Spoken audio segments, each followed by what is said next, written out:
નમો અરિહંતાણં નમો સિદ્ધાણં નમો આર્યાણં નમો વજ્જાયાણં નમો લોયે સવસાવણં નત્વા જિનેન્દ્રં ગત સર્વદોષં સર્વજ્ઞદેવં હિતદર્શિકં ચ શ્રીજૈન સિદ્ધાંત પ્રવેશિકેયં વિરચ્યતે સર્વદિયાં હિતાયા.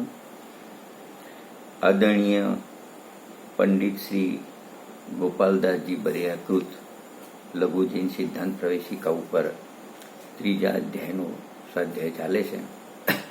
તેમાં આપણે 357 નંબરનો જે પ્રશ્ન હતો, માર્ગણા કોને કહે છે, અને 358 નંબરનો પ્રશ્ન હતો માર્ગણાના કેટલા ભેદ છે, એના અંતર્ગત આપણી ચર્ચા ચાલી રહી છે. તો માર્ગણા તો જે ધર્મ વિશેષોથી જીવોનું અન્વેષણ એટલે શોધ કરવામાં આવે એ ધર્મ વિશેષણને માર્ગણા કહેવામાં આવે છે. મતલબ એના 14 ભેદ છે: ગતિ, ઇન્દ્રિય, કાય, યોગ, વેદ, કષાય, જ્ઞાન, સંયમ, દર્શન, લેશ્યા, ભવ્યત્વ, સમ્યક્ત્વ, સંજ્ઞિત્વ અને આહાર. એવા 14 માર્ગણાના ભેદ છે. એ બધા ધર્મના વિશેષો કહેવાય. મતલબ આ પ્રકારનો ધર્મ જીવોમાં રહેલો હોય છે. એ ધારી રાખેલી યોગ્યતા, પર્યાયગત યોગ્યતાઓની વાત છે બધી. તો એમાં આપણે ગતિ માર્ગણા, ઇન્દ્રિય માર્ગણા, કાય માર્ગણા, યોગ માર્ગણા અને વેદ માર્ગણા 5 માર્ગણાઓની આપણે ચર્ચા કરી દીધી છે. આજે આપણે કષાય માર્ગણાની ચર્ચા કરીશું. તો આપણો જે પ્રશ્ન છે અહીંયા કષાય માર્ગણાનો 95 નંબરના પેજ ઉપર છે. 402 નંબરનો પ્રશ્ન છે. કષાય માર્ગણા માટેનો 2 પ્રશ્નો મૂકેલા છે કષાય માર્ગણામાં. પછી જ્ઞાન માર્ગણા આવશે. તો 402 નંબરનો પ્રશ્ન છે, એક તો કષાય કોને કહે છે? તો એનો ઉત્તર છે, જે આત્માના સમ્યક્ત્વ, દેશ ચારિત્ર, સકલ ચારિત્ર અને યથાખાસ ચારિત્ર રૂપ પરિણામોને ગાતે તેને કષાય કહે છે. મતલબ આ બાજુ 4 જીવના સ્વભાવ, જીવની પર્યાયો બતાવી. એક તો સમ્યક્ત્વ, બીજા નંબરની દેશ ચારિત્ર, ત્રીજા નંબરની સકલ ચારિત્ર અને ચોથા નંબરમાં યથાખાસ ચારિત્ર. આ જીવના પરિણામ છે, પર્યાયો છે જીવની. એને ગાતે એ કષાય છે. કષાયનું કામ આ જેવો સ્વભાવ છે એ સ્વભાવ પરિણમન છે, પણ એવું પરિણમન થવા દેતી નથી. એવી કષાયો છે. એ કષાયોના કારણે જીવનું આવું પરિણમન થઈ શકતું નથી. તો એને કષાય કહેવામાં આવે છે. અને 403 નંબરનો પ્રશ્ન છે, કષાયના કેટલા ભેદ છે? તો 16 ભેદ છે. અનંતાનુબંધી 4, અપ્રત્યાખાનાવર્ણીય 4, પ્રત્યાખાનાવર્ણીય 4 અને સ્વંદનની 4. એટલે 4 ચોક 16 કષાયો છે. બધા 16 ભેદ થઈ ગયા.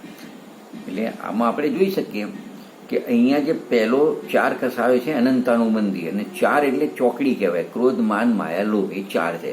તો એને આપણે એમ પણ કહી શકીએ અનંતાનુબંધી ક્રોધ, અનંતાનુબંધી માન, અનંતાનુબંધી માયા અને અનંતાનુબંધી લોભ. તો અનંતાનુબંધીમાં 4 કષાયો થઈ. એ રીતે અપ્રત્યાખાનમાં 4 થશે, એ રીતે પ્રત્યાખાનાવરણમાં 4 થશે, અને એ રીતે સ્વંદનમાં 4 થશે. તો મુખ્ય 4 કહીશું આપણે, અને સામે 4 પરિણામ બતાવ્યા જીવના. તો એને એમ નક્કી થઈ શકે કે અનંતાનુબંધી કષાય છે એ જીવના સમ્યક્ત્વનો ઘાત કરે છે. અપ્રત્યાખાનાવરણની કષાય છે જીવના દેશ ચારિત્ર પરિણામનો ઘાત કરે છે. પ્રત્યાખાનાવરણની કષાય છે એ જીવના સકલ ચારિત્રનો ઘાત કરે છે. અને જે સ્વંજલન કષાય છે, સજ્વલન કષાય છે, એ જીવના યથાખાત ચારિત્રના પરિણામોનો શું કરે છે? ઘાત કરે છે. તો આપણે આ કષાયની ચર્ચા થોડી આપણે વિસ્તારથી પણ કરીશું, કારણ કે કષાય માર્ગણાને સમજવી છે. તો એમાં આપણે એનો વિસ્તાર કરીશું. તો જો અમે આપણે થોડા પોઈન્ટોની ચર્ચા કરીશું, એ ચર્ચાના માધ્યમથી આપણે કષાય માર્ગણાને સમજીશું. તો સમજો કે આ કષાયો આપણે એવી રીતે એના ભેદ પ્રભેદની ચર્ચા કરીશું કે લોકમાં જેટલા પણ જીવ રહેલા છે, એકેન્દ્રીય નિગોદથી લઈને સિદ્ધ સુધીના બધા જીવો એમાં સમાવેશ થાય. એ લોકમાં રહેલા છે બધા, એ બધા જીવોનો સમાવેશ આની અંદર થઈ જાય કસાય માગણામાં. કોઈ પણ માર્ગણા હોય તો એને બધા જીવોનું વર્ણન આ જે તે માગણાના માધ્યમથી સમજાવવામાં આવે, જીવોની ઓળખાણ કરાવવામાં આવે છે. તો આજે આપણો વિષય છે કસાય માગણા. તો કસાય માગણાના સંબંધથી આપણે લોકમાં રહેલા બધા જીવોને સમજવા માંગીએ છીએ. એટલે એ કેન્દ્રીય નિગોદથી લઈને સિદ્ધ સુધીના બધા જીવોને કસાયના માધ્યમથી આપણે ઓળખીશું. તો હવે આપણે સમજો કે 7 પોઈન્ટની ટોટલ ચર્ચા કરવાવાળા છીએ આપણે આજે કસાય સંબંધમાં. એક તો આપણે કસાય કોને કહે એ સમજવી પડશે, એક તો પોઈન્ટ એ થશે. બીજા પોઈન્ટને આપણે એ ચર્ચા કરીશું કે આ કસાયનું કામ શું છે, કસાય શું કરે છે, તો એ બીજો પોઈન્ટ છે. પછી આપણે બીજા જે ભેદ પ્રબોધ અથવા વિભાજનની અપેક્ષાએ બીજા પોઈન્ટ કરીશું. એક તો કસાય રહિત જીવ અને કસાય સહિત જીવ, 3 પોઈન્ટ થયા. ચોથો આપણે કસાયના વિશેષ અપેક્ષાએ અનંતાનુબંધી આદિ 4 ભેદ કરીશું. તો એ ચાર પોઈન્ટ થયા. 5મા પોઈન્ટમાં એ 4 ભેદમાં જે કસાય શક્તિ છે, કસાયની જે શક્તિ છે એ શક્તિ અપેક્ષાએ ક્રોધ, માન, માયા, લોભના 4 ઉદાહરણો દ્વારા આપણે એના ભેદ પાડીશું. અને પછી એ કયો ભેદ કઈ ગતિનું કારણ બને છે, અને 4 ગતિમાં પહેલા સમયે કઈ કસાય હોય કે જીવ નરકમાં ગયો તો નરકના પહેલા સમયમાં કઈ કસાય, તિર્યંજમાં જન્મ લે તો પહેલા સમયે તિર્યંજમાં કઈ કસાય, એ રીતે 4 ગતિમાં જીવ જન્મ લે તો પહેલા સમયે એને કઈ કસાય હોય છે. ફરી 7 પોઈન્ટ શોર્ટમાં કસાય કોને કહે છે, 1 પોઈન્ટ. કસાયનું કાર્ય શું છે, 2 પોઈન્ટ. પછી 3જા પોઈન્ટમાં કસાય સહિત ને કસાય રહિત જીવોનું વર્ણન. 4થા પોઈન્ટમાં વિશેષ અપેક્ષાએ અનંતાનુબંધી આદિ કસાયના ભેદ. 5મો પોઈન્ટ એ કસાયની શક્તિની અપેક્ષાએ જે ક્રોધ, માન, માયા, લોભ છે એના આપણે ઉદાહરણ સહિત ભેદ કરીશું. 6થા પોઈન્ટમાં આપણે એ કયો ભેદ કઈ ગતિનું કારણ બને છે, મુખ્ય 4 ગતિનું કારણ, 4 ભેદ છે એ સમજીશું આપણે. અને 7મો પોઈન્ટ આપણે 4 ગતિમાં પહેલા સમયે કઈ ગતિના જીવને 4 કસાયમાંથી કયો કસાય હોય. બસ એ પ્રમાણે આપણે 7 પોઈન્ટની ચર્ચા કરીશું. તો જો આ બધી ચર્ચા આપણે જે કરીશું એમાં મુખ્ય 2 રેફરન્સ છે, એના આધારે આપણે ચર્ચા કરીશું. એમાં જે ગોમટસાર જીવકાંડ છે સિદ્ધાંત ચક્ર નેમિચંદ આચાર્યનું, એમાં જે કસાય માગણાનું વર્ણન છે એની 17 ગાથાઓ છે. 282 થી 298 કુલ 17 ગાથાઓમાં કસાય માગણાનું વર્ણન કરેલું છે. મુખ્ય આધાર આપણે ગોમટસાર જીવકાંડની આ 17 ગાથાનો લઈશું. અને એની અંદર થોડું આપણે પૂરક તરીકે આદરણીય ડૉક્ટર ઉજ્જવલાબેનનું જે કલ્યાણયોગ પરિચય છે એનો પણ આપણે અંદર ઉપયોગ કરેલો છે. અને આપણે એના આધારે આ 7 પોઈન્ટની ચર્ચા કરીશું. તો જો સૌથી પહેલો પોઈન્ટ હતો આપણો કસાય, કસાય કોને કહે, કસાય શબ્દનો અર્થ શું છે, આપણે એને સમજીશું. તો જો એમાં ગોમટસાર જીવકાંડની 282 નંબરની ગાથા છે, એમાં કસાયનો અર્થ સમજાયો છે, કસાય કોને કહેવાય. તો જો એ ગાથા પ્રમાણે આપણે વાંચીશું. અમર્યાદિત, મર્યાદા વગરના, વિસ્તૃત, ઘણા સંસારરૂપી કર્મ ક્ષેત્રને ખેડીને, મતલબ સંસારના એટલા બધા કામ આ જીવ કરે છે, બધામાં કસાયપૂર્વક સંસારના કામ કરે છે. આત્મ સ્વભાવથી વિપરીત લૌકિક સુખ અને દુઃખ આદિ અનેક પ્રકારના ધાન્યના ઉત્પાદક જીવના વિકારી પરિણામોને કસાય કહે છે. મતલબ કેટલી બધી વાત સમજી દીધી છે. એક તો જે કસાયના પરિણામ છે અને જીવ જે કસાયમાં જોડાય છે એમાં કોઈ મર્યાદા નથી. પાપ કરે કહેવાય છે ને કે જીવ પાપ કરે છે તો પાછું વળીને જોતો નથી. મતલબ અમર્યાદિતપણે એના કસાયના પાપના પરિણામ બધા હોય છે. અને એટલા બધા હોય છે કે એના અસંખ્યાત લોક પ્રમાણ ભેદ છે બધી કસાયોના. છેલ્લો પોઈન્ટ આવશે આપણો કે એના એટલા બધા ભેદ છે. અને એ જે કામ કરે, સમજો વ્યાપાર ધંધા ઘર ગૃહસ્થીના કાર્યો કરે, જે કોઈ બી કાર્ય કરે એ બધા કાર્યોમાં એને કસાય સહિત જ એ બધા કાર્યો જોવામાં આવે છે. એટલે ટૂંકમાં આપણે એને એમ કહી શકીએ, ફરી એકવાર પરિભાષા વાંચું છું, અમર્યાદિત વિસ્તૃત સંસારરૂપી કર્મ ક્ષેત્રને ખેડીને આત્મ સ્વભાવથી વિપરીત લૌકિક સુખ અને દુઃખ આદિ અનેક પ્રકારના ધાન્યના ઉત્પાદક જીવના વિકારી પરિણામોને કસાય કહે છે. શોર્ટમાં જીવના વિકારી પરિણામોને કસાય કહેવાય.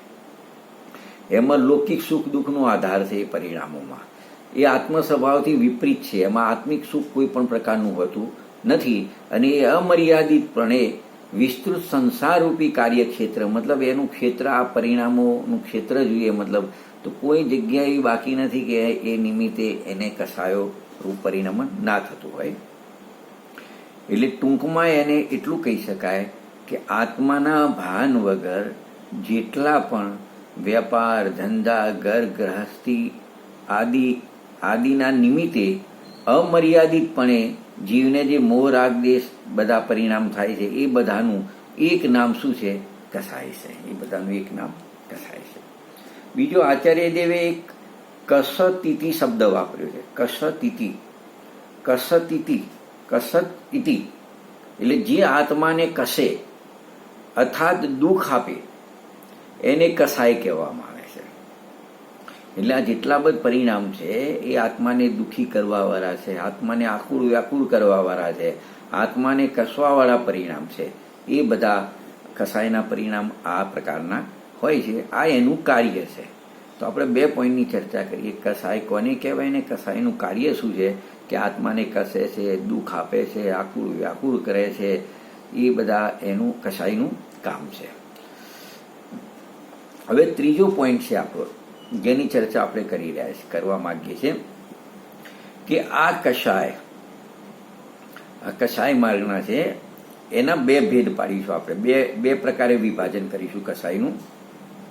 એમાં એ જીવોને આપણે ઇન્વોલ્વ કરીશું 2 પ્રકારના વિભાજનમાં. લોકના બધા જીવોને, કે કસાય સહિતના જીવો અને કસાય રહિતના જીવો.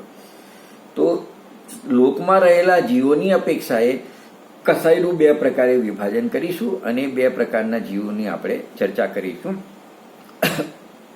મતલબ કસાય માર્ગણામાં બધા સંસારી જીવોને અથવા બધા જીવોને આપણે 2 ભાગમાં વહેંચીશું, કસાય સહિત ને કસાય રહિત જીવ. એમાં કસાય સહિત જીવ આપણે જોઈશું તો જ્યાં સુધી સંસાર છે, 1 થી 14 ગુણસ્થાન સુધી સંસાર કહેવામાં આવે છે, કારણ કે 14મા ગુણસ્થાનમાં પણ ઉદૈહિક ભાવ હોય છે. તો ત્યાં સુધી સંસાર છે. અને પછી ગુણસ્થાનાતીત સિદ્ધ આવે છે. તો 1 થી 10 ગુણસ્થાન સુધી કસાય જોવામાં આવે છે.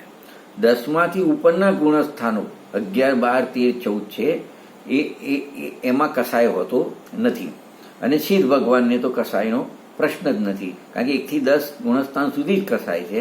એના પછીના ગુણસ્થાનોમાં ભલે સંસાર અવસ્થા હોવા છતાં પણ એ કસાય રહિતના ગુણસ્થાનો છે અને સિદ્ધ ભગવાન માટે કોઈ પ્રશ્ન નથી. તો આપણે એને શોર્ટમાં એટલું કહી શકીએ કે કસાય સહિત 1 થી 10 ગુણસ્થાનવાળા બધા જીવો છે.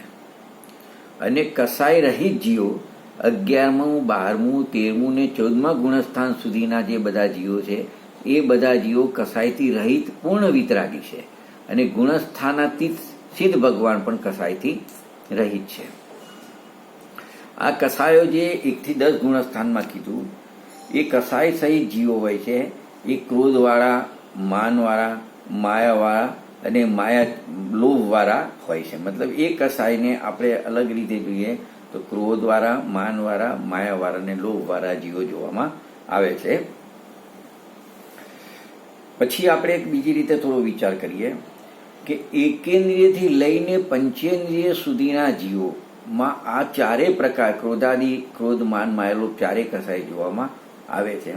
એકેન્દ્રિયમાં આપણે 5 સ્થાવરકાય લઈશું: પૃથ્વીકાય, જલકાય, અગ્નિકાય, વાયુકાય, વનસ્પતિકાય. આ એકેન્દ્રિય. અને આદિ છે પંચેન્દ્રિય સુધી, એટલે 2 ઇન્દ્રિયમાં આપણે ઈયર વગેરે લઈશું. 3 ઇન્દ્રિયમાં કીડી મકોડા વગેરે લઈશું, 4 ઇન્દ્રિયમાં માખી મચ્છર ભમરા વગેરે લઈશું, અને 5 ઇન્દ્રિય તિર્યંચમાં પોગાવાળા બધા જે ચિરિયંચો છે એ બધા જે કોઈ બી પંચેન્દ્રિય સહિત છે એ બધા જીવો લઈશું. અને એની અંદર સંજ્ઞીનો ભેદ પાડીશું તો બીજા મનુષ્ય, દેવ, નારકી અને તિર્યંચમાં સંજ્ઞી અસંજ્ઞી બંને પ્રકારના પંચેન્દ્રિય જીવો હોય છે. તો જેમાં દેવ, નારકી ને મનુષ્ય તો નિયમથી પંચેન્દ્રિય સંજ્ઞી હોય છે, તિર્યંચમાં સંજ્ઞી અસંજ્ઞી એવા બે ભેદ પડતા હોય છે. તો આ બધા જીવો ક્રોધ, માન, માયા, લોભ એ 4 પ્રકારની કસાઈ સહિત હોય છે. 9મા ગુણસ્થાનની વાત કરીએ તો 9મા ગુણસ્થાનમાં જે 13 કસાયો છે, ક્રોધ, માન, માયા, લોભ ને 9 કસાયો, એમાંથી એક લોભ સિવાયની બધી કસાયનો શું થઈ જાય છે? અભાવ થઈ જાય છે. અને એક લોભ કસાય બાકી રહેશે. તો એ લોભ કસાય, અને એ લોભ કસાય 10મા ગુણસ્થાનમાં પણ એક સૂક્ષ્મ લોભ નામની કસાય હોય છે. અને એ 10મા ગુણસ્થાનના અંતમાં એ સૂક્ષ્મ લોભ નામની કસાયનો પણ શું થઈ જાય છે? અભાવ થઈ જાય છે.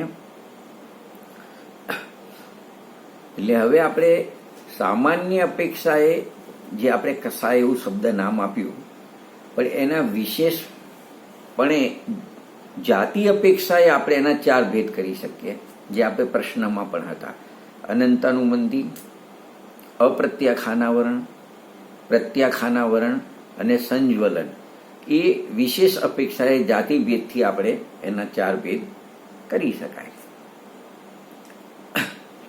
તો જેમાં આપણે અનંતાનુબંધી કસાયનું કાર્ય શું છે એને જરા ફરી સમજી લઈએ, જે આપણા મૂળ પ્રશ્નમાં પણ હતું કે અનંતાનુબંધી ક્રોધાદિ કસાય, એટલે ચાહે અનંતાનુબંધી ક્રોધ હોય, અનંતાનુબંધી માન હોય, અનંતાનુબંધી માયા હોય કે અનંતાનુબંધી લોભ હોય, એ અનંતાનુબંધીની ક્રોધાદિ 4 કસાયો છે એ તત્વાર શ્રદ્ધાનરૂપ સમ્યક્ત્વનો ઘાત કરે છે.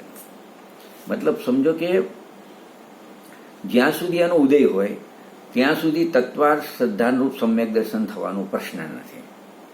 એક વાત સમજો. એને બીજી રીતે જોઈએ કે જીવ જ્યારે અનંતાનુબંધી ક્રોધ, માન, માયા, લોભનો ઉપશમ કરે છે અને સમ્યક્ત્વ પ્રગટ કરે છે, તમે સમજો, તો એ સમ્યક્ત્વ પ્રગટ કર્યું, પ્રથમોક્ષમ સમ્યક્ત્વ થયું. પણ આ 4 કસાયમાંથી કોઈ પણ કસાયનો, અનંતાનુબંધી ક્રોધનો, માનનો, માયાનો કે લોભનો, કોઈ પણ એક કસાયનો ઉદય આવી જાય તો એ સમ્યક્ત્વનો શું થઈ જાય છે? ઘાત થઈ જાય છે. એટલે આપણે 2 રીતે ઘાત શબ્દને સમજ્યા. તત્વાર શ્રદ્ધાનરૂપ સમ્યક્ત્વનો ઘાત, એક તો જ્યાં સુધી અનાદિથી આ જીવને અનંતાનુબંધી કસાયનો ઉદય ચાલુ છે, એટલે સમ્યક્ત્વ સ્વભાવ હોવા છતાં પર્યાયમાં સમ્યક્ત્વ પ્રગટ થતું નથી. તો પ્રગટ થતું નથી અપેક્ષાએ સમ્યક્ત્વનો ઘાત કરે છે એમ કહેવામાં આવે છે. એક વાત. બીજો જીવ પોતાના આત્માના સ્વરૂપને ઓળખે, સ્વસન્મુક્તાનો પુરુષાર્થ કરે અને પોતાના સ્વરૂપની એકાગ્રતા લીનતા કરે છે, અને જેવું સ્વરૂપ છે એવું એને યથાર્થ પ્રતીતિને અનુભવમાં એવું સ્વરૂપ આવે છે. એ વખતે એને અનંતાનુબંધી જે કસાય છે, ક્રોધ, માન, માયા, લોભ, એ 4 કસાયનો શું થાય છે? ઉપશમ થાય છે. દર્શન મોહનીનો પણ એ વખતે ઉપશમ થાય છે. આપણી કસાયની ચર્ચા છે એટલા માટે હમણાં દર્શન મોહનીને ટચ નથી કરતા. તો એ જીવને જે અનંતાનુબંધી ક્રોધ, માન, માયા, લોભનો ઉપશમ થયેલું છે અને મિથ્યાત્વનો પણ ઉપશમ થયેલો છે દર્શન મોહની ક્રમમાં. સમજો 5 પ્રકૃતિ, 5 કે 7 પ્રકૃતિ જે હોય. હવે સમજો કે જ્યારે આ અનંતાનુબંધી ક્રોધ, માન, માયા, લોભમાંથી કોઈ એક કસાયનો ઉદય આવી ગયો તો જે સમ્યક્ત્વ પ્રગટ થયું તે સમ્યક્ત્વનો શું થઈ જાય છે? ઘાત થઈ જાય છે. તો જો મિથ્યાત્વનો ઉદય આવી જાય તો એ તો સમ્યક્ત્વની ઘાતક છે જ પ્રકૃતિ, પણ આ અનંતાનુબંધી કસાય પણ ઉદયમાં એ ક્રોધ, માન, માયા, લોભમાંથી કોઈ એક પણ તો પણ સમ્યક્ત્વ રહી શકતું નથી. તો એ તો એ અપેક્ષાએ પણ એને ઘાત થયો એમ કહેવામાં આવે છે. અને પ્રગટ નહીં થવા દેવાની અપેક્ષાએ પણ એનો ઘાત થયો એમ કહેવામાં આવે છે. પછી આપણે એ સમ્યક્ત્વનો ઘાત કરે છે.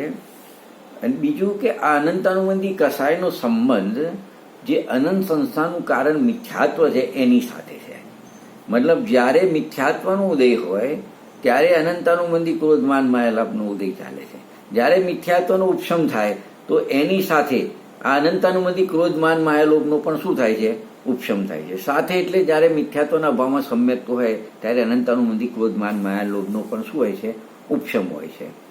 અને મિથ્યાત્વનો ક્ષય થયા પછી પણ આનો જે વિષયોજન આદિથી આ પ્રકૃતિનો પણ શું થઈ જાય છે? ક્ષય થઈ જાય છે. મતલબ આ અનંતાનુબંધીને તત્વા શ્રદ્ધાનુરૂપ સમ્યક્ત્વનું ઘાતક કીધો. એમાં બે પ્રકાર પહેલા જોયા કે સમ્યક્ત્વને પ્રગટ થવા નથી દેતો એ અપેક્ષાએ ઘાત, સમ્યક્ત્વ પ્રગટ થયા પછી આનો ઉદય આવે તો એનો ઘાત થાય. અને ત્રીજી વાત કે એનો જે સંબંધ છે ને અનંતાનુબંધીનો, એ અનંત સંસ્થાનું કારણ જે મિથ્યાત્વ છે એની સાથે છે, તો એ અપેક્ષાએ પણ એની સાથે અનંત સંસારનું કારણ છે. માટે અનંતાનુબંધી એવું નામ છે. અનંતાનુબંધી જે અનંત સંસારની પ્રાપ્ત કરાવે એવી કસાય છે એમ કહેવામાં આવે છે. બીજો નંબર આવ્યો આપણો, જે 4 હતી ને, અનંતાનુબંધી, અપ્રત્યાખાનાવરણ, પ્રત્યાખારણ અને સંજ્ઞન. એમાંથી આપણે અનંતાનુબંધીની ચર્ચા કરી. બીજી કસાય છે વિશેષ અપેક્ષાએ જાતિ કસાયની, એ અપ્રત્યાખાનાવરણ ક્રોધાદિ કસાય. તો અપ્રત્યાખાનાવરણ ક્રોધ, અપ્રત્યાખાનાવરણ માન, અપ્રત્યાખાનાવરણ માયા અને અપ્રત્યાખાનાવરણ લોભ, એનું શું કાર્ય છે? તો એ દેશ ચારિત્રનો ઘાત કરે છે. મતલબ સમજો કે જીવને સમ્યક્ત્વ પ્રગટ થઈ ગયું, મિથ્યાત્વનો અભાવ થઈ ગયો, અનંતાનુબંધી ક્રોધ માન માયા લોભનો પણ અભાવ થઈ ગયો, એને કાલાંતરે અમુક સમયે આત્માનો અનુભવ નિર્વિકલ્પ દશા પણ આવે છે. પણ આ અપ્રત્યાખાનાવરણ કસાયનો ઉદય છે, તો એને થોડો પણ સંયમ, દેશ ચારિત્ર એને પ્રગટ થઈ શકતું નથી અને એને અણુવ્રત આદિ લેવાના પરિણામ પણ આવી શકતા નથી. તો આ અપ્રત્યાખાનાવરણ જે ક્રોધ માન માયા લોભ 4માંથી કોઈ પણ કસાય હોય અને નો કસાય એની સાથે ગર્ભિતપણે ગણી લેવી. જ્યારે અનંતાનુબંધી ક્રોધ માન માયા લોભ બોલીએ તો એની સાથે એ સંબંધી નો કસાય, નવ કસાયો છે, હાસ્ય, રતિ, ભય, જુગુપ્તા, સ્ત્રી, વેદ, પુરુષ, નપુંસક, વેદાદી. અને અપ્રત્યાખાનાવરણ ક્રોધાદિ 4 કસાયો છે, ક્રોધ માન માયા લોભ, તો એની સાથે એ સંબંધી એની 9નો કસાયો હોય છે. તો એ કસાયના ઉદયો એને દેશ ચારિત્ર થોડો પણ સંયમ પ્રગટ થવા દેતા નથી અને એને અણુવ્રત વગેરેના ભાવ પણ એને આવતા નથી. તો આ અપ્રત્યાખાનાવરણની ક્રોધાદિ કસાયનું કાર્ય જોયું. હવે ત્રીજો નંબર આપણી પાસે આવશે, પ્રત્યાખાનાવરણ ક્રોધાદિ, ક્રોધ માન માયા લોભ. એ જ્યાં સુધી એનો ઉદય આવે, જ્યારે એનો ઉદય આવે તો હવે શું છે કે અનંતાનુબંધી કસાયનો અભાવ થયો એટલે સમ્યક્ત્વ તો પ્રગટ થયું, અપ્રત્યાખાનાવરણની કસાયનો અભાવ થયો એટલે દેશ ચારિત્ર પણ છે. પણ હવે પ્રત્યાખાનાવરણની ક્રોધાદિનો ઉદય છે તો એને સકલ ચારિત્ર પ્રગટ થઈ શકતું નથી, એટલે એને મહાવ્રત લેવાના પરિણામ આવતા નથી. એટલે એને આપણે એમ કહીશું કે પ્રત્યાખાનાવરણીય ક્રોધાદિ રૂપ કસાય છે એ મહાવ્રત આદિ સકલ ચારિત્રનો શું કરે છે? ઘાત કરે છે. કારણ કે આ કસાયનો ઉદય હોય છે ત્યાં સુધી જીવને મહાવ્રત આદિના પરિણામ આવતા નથી, અથવા તો સકલ સંયમ લેવાનો પણ ભાવ આવતો નથી. દેશ સંયમ છે પણ સકલ સંયમ થઈ શકતું નથી. એટલે મુનિ દશા મતલબ એને આવી શકતી નથી. શાવકપણું બન્યું રહે છે એનું, 2 કસાયના અભાવપૂર્વકનું. હવે નંબર આવ્યો, ચોથો નંબર આવ્યો, સંજ્વલન ક્રોધાદિક કસાય. તો જ્યારે સંજ્વલન ક્રોધાદિક કસાયનો ઉદય હોય, જ્યારે એ કસાય જીવને પ્રગટ હોય છે અને બાકીની 3 કસાયનો અભાવ હોય છે, તો એ જીવને 3 કસાય ચોકડીના અભાવપૂર્વકની વિતરાગતા થાય છે, મુનિ દશા હોય છે. હવે ખાલી એને દેશ ચારિત્ર નહીં, સકલ ચારિત્ર એને શું થઈ જાય છે? પ્રગટ થઈ જાય છે. પરંતુ સકલ ચારિત્રને એને કોઈ બાધા પહોંચતી નથી સંજ્ઞન કસાયથી, પરંતુ આ સંજ્ઞન કસાયનો ઉદય છે યથાખાત ચારિત્ર પ્રગટ થવા દેતું નથી. પૂર્ણ વિતરાગી દશા જે યથાખાત ચારિત્ર રૂપ પૂર્ણ વિતરાગના પરિણામ છે એ થઈ શકતા નથી. એટલે આપણે એને એમ કહીશું કે આ સંજ્ઞન ક્રોધાદિક કસાય છે એ યથાખાત ચારિત્રનો ઘાત કરે છે. એટલે કે આ પરિણામ હોવાથી યથાખાત ચારિત્ર રૂપ પૂર્ણ વિતરાગ દશા જીવને થઈ શકતી નથી. તો આ પ્રમાણે કસાયના વિશેષ પણ આપણે એના જે જાતિ અપેક્ષા એ 4 ભેદ અને એના કાર્યો છે જે આપણા મૂળ પ્રશ્નમાં પણ છે, 2 પ્રશ્નોમાંથીને એની આપણે ચર્ચા કરી. અનંતાનુબંધી આદિ કસાયો છે એની મંદતા, તીવ્રતા, તારતમ્યતા જોઈએ તો એ અસંખ્યાત લોક પ્રમાણ એના ભેદ પડે છે. તો આ પ્રમાણે આપણે જોયું. હવે આપણે ચોથો પોઈન્ટ જોઈશું. આપણે જે 7 પોઈન્ટ છે ને એમાંથી કે આ જે ક્રોધ, માન, માયા, લોભ જે કસાય છે ને, ક્રોધ, માન, માયા, લોભ, એની શક્તિ અપેક્ષા એ કસાયોમાં 4 પ્રકારની શક્તિ એલી છે. જેમ તો ક્રોધ કસાય છે તો ક્રોધમાં 4 પ્રકારની શક્તિ છે, માનમાં 4 પ્રકારની શક્તિ અપેક્ષાએ 4 ભેદ પર છે, માયામાં પણ એની શક્તિની તારતમ્યતા અપેક્ષાએ 4 ભેદ પર છે, અને લોભમાં પણ એની શક્તિ અપેક્ષાએ 4 પ્રકારના ભેદ પર છે. તો એ 4 પ્રકારને આપણે ઉત્કૃષ્ટ, ઉત્કૃષ્ટ શક્તિ વાળા ક્રોધ, સમજો ક્રોધને લઈએ તો ઉત્કૃષ્ટ શક્તિ વાળો ક્રોધ, અનઉત્કૃષ્ટ શક્તિ વાળો ક્રોધ, પછી અજગન્ય શક્તિ વાળો ક્રોધ અને જગન્ય શક્તિ વાળો ક્રોધ. એ પ્રકારે આપણે આ જે ક્રોધ, માન, માયા, લોભ ચારેમાં આ શક્તિ અપેક્ષાએ 4 ભેદ આપણે પાડીશું. અને એ જે 4 ભેદ આપણે જોયા, શક્તિ અપેક્ષાએ ઉત્કૃષ્ટ શક્તિ, અનઉત્કૃષ્ટ શક્તિ, અજગન્ય શક્તિ અને જગન્ય શક્તિ, સમજો. તો એ અનુક્રમે 4 ભેદ છે. તો એ 4 ગતિનું કારણ બને છે અનુક્રમે.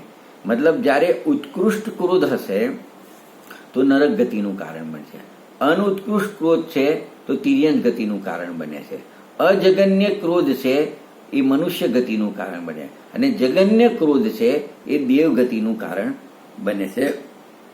તો એ 4 જે કસાયની શક્તિના ભેદ છે, આપણે જે નામ આપ્યા 4 શક્તિના, એને પાછા 4 ઉપમાઓ આપી છે, અને ઉપમાઓના માધ્યમથી એની 4 પ્રકારની શક્તિને સમજાય છે. આપણે એમાં સમજો ક્રોધનો વિચાર કરીશું આપણે, કે ક્રોધ કસાયની શક્તિ અપેક્ષાએ આપણે ઉત્કૃષ્ટ, અનુત્કૃષ્ટ, અજગન્ય અને જગન્ય એવા 4 ભેદ પાડીશું. તો એમાં જે ઉત્કૃષ્ટ શક્તિ છે તો એને પથ્થરના ખંડની ઉપમા આપી છે. જેમ પથ્થર ઉપર કોઈ લકીર કે કોઈ ઘીસી પડી જાય કે અંદર ફાળ પડી જાય, મોટી કિરાડ પડી જાય, તો એ ઘણા સમય સુધી એમ નેમ રહેશે. મોટી શિલા હોય, પથ્થરનો પહાડ હોય ને એમાં કોઈ વચ્ચે કાપો પડી ગયો કે એનો ખંડ પડી ગયો, તો એ ઘણા સમય સુધી એમ નેમ રહેશે.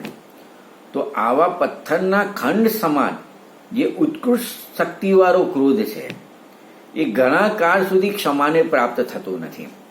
જેને આ પ્રકારનો ઉત્કૃષ્ટ ક્રોધ છે એ ઘણા સમય સુધી ક્ષમાને પ્રાપ્ત થતો નથી. તો એવો ક્રોધ નરક ગતિનું કારણ બની જાય છે. એના પરિણામો એ જે છે એ નરક ગતિનું કારણ બની જાય છે. બીજો એનો ભેદ જોઈશું ક્રોધમાં, અનઉત્કૃષ્ટ શક્તિવાળો એ પૃથ્વીના ખંડ પડી જાય. કોઈ સમજો થોડો ભૂકંપ આવે ને આમ જમીન ફાટે છે એવું પણ જોવામાં આવે છે ને, તો એ પ્રકારેના જે પૃથ્વીમાં ખંડ પડી જાય એ પણ ઘણા સમય સુધી રહે છે. આમ પૃથ્વીના ખંડ સમાન અનઉત્કૃષ્ટ ક્રોધ એ પણ એટલો જલ્દી ક્ષમાને પ્રાપ્ત થતો નથી, અને એ તિર્યક ગતિનું કારણ બને છે. ત્રીજી વાત કરીશું કે ધૂળમાં, આ ધૂળ હોય ને બધી રેતી, એની અંદર કોઈ લીટી કરવામાં આવે તો એ લીટી થોડો સમય સુધી રહે છે. તો આ ધૂળની લીટી સમાન અજગન્ય ક્રોધ કહીશું. એ મનુષ્ય એ પણ જે એનો સમય લાગે ક્ષમા થવામાં એ મનુષ્ય ગતિનું કારણ બને છે. પેલા 2 કરતાં શીઘ્રતાથી ક્ષમાના પરિણામે એને આવી જાય છે, એ મનુષ્ય ગતિનું કારણ બને છે. અને સમજો પાણીમાં લીટી કરવામાં આવે, પાણીમાં તો એને મળતા વાર લાગતી નથી. એમ પાણીની લીટી સમાન જે જગન્ય ક્રોધ છે તો એનો પણ અભાવ થઈ અને ક્ષમા ભાવ થતા વાર લાગતી નથી. તો એવો જે ભાવ છે એનો, આ પ્રકારની શક્તિવાળો ક્રોધ છે એ દેવગતિનું કારણ બને છે. આપણે આ ગોમટસાર જીવકાન ગાથા 284ના માધ્યમથી આ 4 પ્રકારની શક્તિના ભેદ અને એના ઉદાહરણ આપણે સમજ્યા. સમજો કે કૃપાળુ શ્રીમદજીએ પણ એક સરસ વાત કરી છે ને, કે કોઈ જીવની મુમુક્ષુતા કેટલી છે એ એના પરિણામ ઉપરથી ખબર પડે. કે ઘણા જીવોએ તો કોઈ ક્રોધનો ભાવ કર્યો હોય તો ઘણા એમને કોઈ અફસોસ જ ના આવે, સમજે ને, ઘણા એનું આખું જીવન જતું રહે પણ એને મેં કોઈની જોડે ગુસ્સો કર્યો, ક્રોધ કર્યો એનો કોઈ અફસોસ જ નથી. ઘણા જીવો એવા હોય કે અહીંયા ક્રોધ આવ્યો ખરા અને ક્રોધ કરી બી દીધો, એને મન વચન કાયાથી ક્રોધની ક્રિયા થઈ ગઈ, તો એને ઘણો કાળ થયા પછી એને એમ થાય કે મેં તે દિવસે આના ઉપર ક્રોધ કર્યો તો એ કામ ખોટું કર્યું હતું.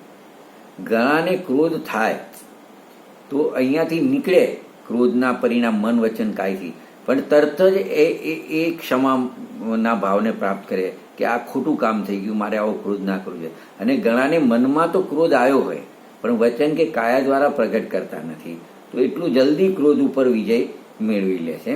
તો આ પ્રમાણે એની એક પ્રકારની મુમુક્ષુતા નક્કી થાય છે, પાત્રતા નક્કી થાય છે જીવની. તો એ પ્રકારે પણ એમને સમજાયેલું છે. આવી જ રીતે આપણે ક્રોધને જોઈએ એવી રીતે 285 નંબરની ગાથા છે ગોમટસા જીવકાની, એમાં માનને પણ 4 પ્રકારની ઉપમા આપી છે એની શક્તિ અપેક્ષાએ. એમાં પણ પથ્થર સમાન, હાડકા સમાન, સૂકા લાકડા સમાન અને વેલ સમાન. સમજો કે એને કંઈ બી કરવું હોય તો એમાં ઘણી શક્તિ વાપરવી પડે પથ્થરને, એના કરતાં હાડકામાં ઓછી શક્તિ વપરાય, એના કરતાં સૂકા લાકડામાં ઓછી શક્તિ વપરાય, અને જે વેલ વગેરે હોય છે ને, લીલી વેલ, એમાં બિલકુલ ઇઝીલી થઈ શકે. એ રીતે અલગ અલગ શક્તિ વાપરવી પડે છે. તેમાં શક્તિ અપેક્ષાએ પણ ઉત્કૃષ્ટ, અનુત્કૃષ્ટ, અજગન્ય અને જગન્ય એવા 4 ભેદ પડે માન ભાવના. તો એ પ્રકારે માન ભાવ જે જલ્દી નમનને પ્રાપ્ત થતો નથી, મતલબ માનમાં જે અકડી હોય છે એ અકડે એની જલ્દી જતી નથી. તો આ 4 પ્રકારના એના પણ ભેદ પડ્યા છે. એ પણ અનુક્રમે નરક, તિર્યક, મનુષ્ય, દેવ ગતિની પ્રાપ્તિ કરાવે છે. એ જ રીતે 286 નંબરની અંદર માયા કષાયના પણ 4 પ્રકાર બતાવ્યા છે કે એમાં જે વાંસની ગાંઠ હોય ને એ સમાન, પછી મેઢાના શિંગડા જેવી, ગાય મૂત્રની ધાર જેવી, અને જમીન ઉપર પગલાં પડે ને એના જેવી માયા, કે જે એ પ્રકારે એને સરળતા આવવામાં એને સમય લાગે છે.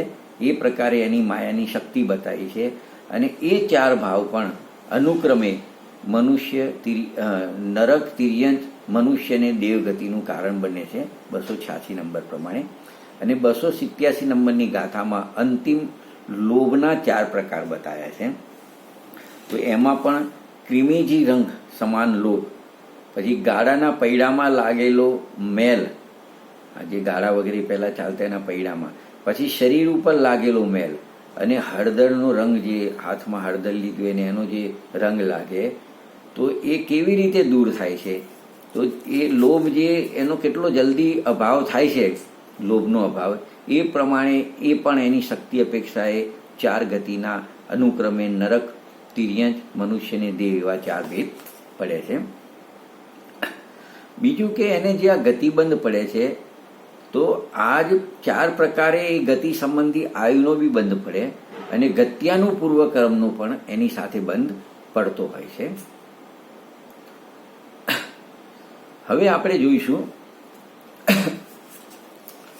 કે એક યતિ ઋષભ આચાર્યના મત પ્રમાણે આપણે જોઈશું કે આપણો જે છેલ્લો 7મો પોઈન્ટ છે, એ 7મા પોઈન્ટની ચર્ચામાં કે જે ગતિમાં જીવ જન્મ લે, સમજો અહીંથી સીધો નરક ગતિમાં ગયો તો પહેલા સમય એને કઈ કસાય હોય, તિર્યંત ગતિમાં ગયો તો પહેલા સમય કઈ કસાય હોય, મનુષ્ય ગતિમાં જન્મ લે તો પહેલા સમય કઈ કસાય હોય, અને દેવ ગતિમાં જન્મ લે તો પહેલા સમય કઈ કસાય હોય.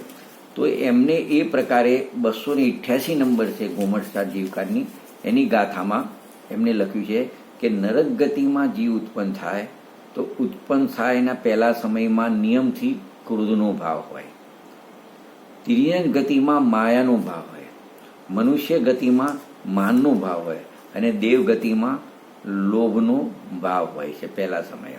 અને સામાન્ય રૂપથી આપણે જોઈએ તો એ જે આખી નરક ગતિ છે એના આખા જીવનકાળ દરમિયાન એને ક્રોધની જ મુખ્યતા જોવા મળે છે, તિર્યંત ગતિમાં માયાચારીની મુખ્યતા જોવા મળે છે, મનુષ્યમાં માન કસાઈની મુખ્યતા જોવા મળે છે. શ્રીમદજીએ પણ કીધું છે ને કૃપાળુ કે જો આને માન ન હોત ને મનુષ્યને, તો એનો અહીંયા શું હોત? મોક્ષ હોત. કારણ કે માન કસાયની એને શું હોય છે, મુખ્યતા હોય છે. માનનું પેટ પણ ઘણું મોટું છે, એની ચર્ચા કરવા બેસીએ તો ખ્યાલ હોય ને.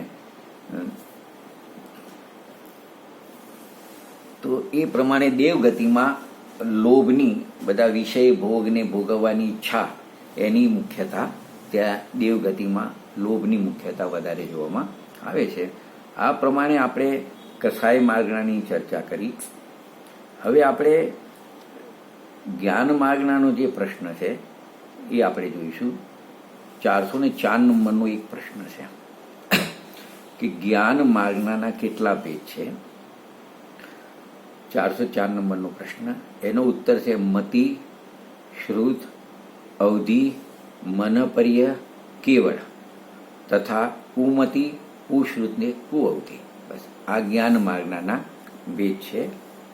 તો આપણે જ્ઞાન માર્ગનાને પણ આપણે થોડા વિશેષ રૂપથી સમજીશું. આખું જે જ્ઞાન માર્ગનાનું પ્રકરણ છે એ આપણે આદરણીય ડૉક્ટર ઉજ્જવલાબેનનું જે કર્ણાનિયોગ પરિચય છે એના માધ્યમથી આપણે સમજીશું.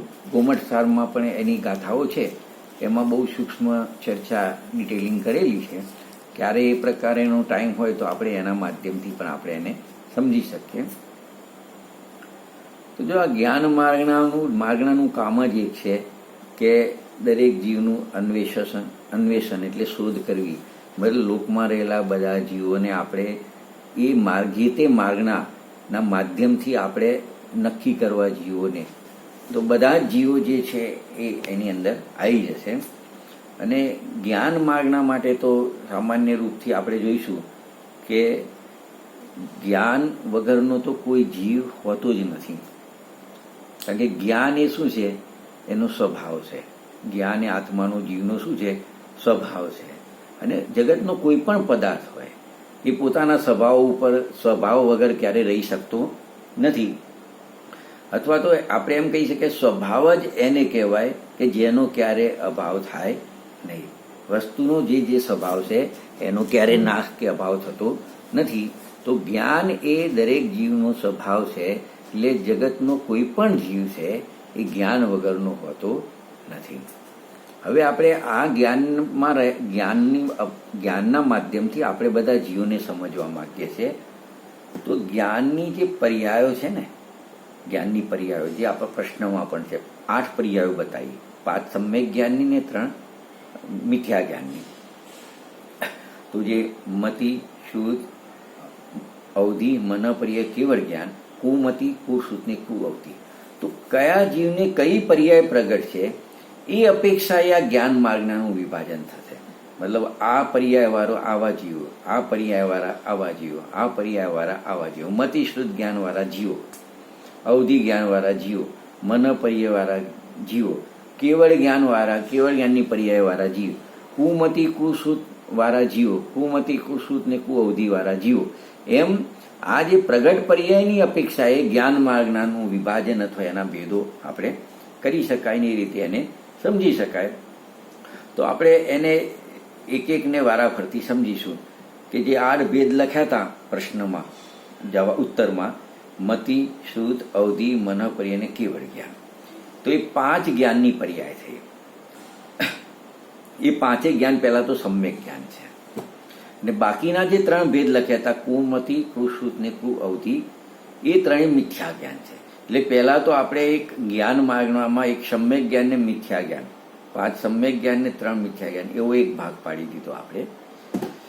પછી આપણે એક બીજો જોઈશું કે 5 સમ્યક જ્ઞાન છે, એમાંથી 4 જ્ઞાન, મતિ જ્ઞાન, શુદ્ધ જ્ઞાન, અવધિ જ્ઞાન ને મનપર્ય જ્ઞાન, એ 4 જ્ઞાનને ક્ષાયોક્ષમિક જ્ઞાન કહેવાય છે. કયું જ્ઞાન કહેવાય છે? ક્ષાયોક્ષમિક જ્ઞાન કહેવાય છે. અને પછી 5મી જે પર્યાય રહી કેવળ જ્ઞાન, એને ક્ષાયિક જ્ઞાન કહેવાય છે. તો આપણે એ અપેક્ષાએ પણ એક ક્ષાયોક્ષમિક જ્ઞાન અને ક્ષાયિક જ્ઞાનની અપેક્ષાએ 2 ભેદ પાડ્યા. કે પહેલી જે 4 પર્યાયો છે એ 4 ક્ષાયોક્ષમિક જ્ઞાન કીધું ને 5મી કેવળ જ્ઞાનની પર્યાય છે, કેવળ જ્ઞાન છે એને ક્ષાયિક જ્ઞાન કીધું. પછી દેવ અને નારકીઓની ચર્ચા કરીએ. દેવ નારકીઓ તો એમને નિયમથી જન્મતાની સાથે જ અવધિ જ્ઞાન હોય છે. એમને અવધિ જ્ઞાન એમને હોય છે. વિશેષમાં મતિ શુદ્ધ તો હોય પણ એમને વધારાનું એક અવધિ જ્ઞાન હોય છે. તો એ અવધિ જ્ઞાનની અપેક્ષાએ ભેદ પાડીશું. તો એના બે ભેદ લઈશું આપણે, ભવ પ્રત્યય અને ગુણ પ્રત્યય. તો જે દેવ અને નારકીઓને જન્મતાની સાથે જે અવધિ જ્ઞાન હોય છે તેમને ભવ પ્રત્યય અવધિ જ્ઞાન કહીશું. અને મનુષ્ય અને તિર્યંચોમાં અવધિ જ્ઞાન પ્રગટ થાય છે એને ગુણ પ્રત્યય અવધિ જ્ઞાન આપણે કહીશું.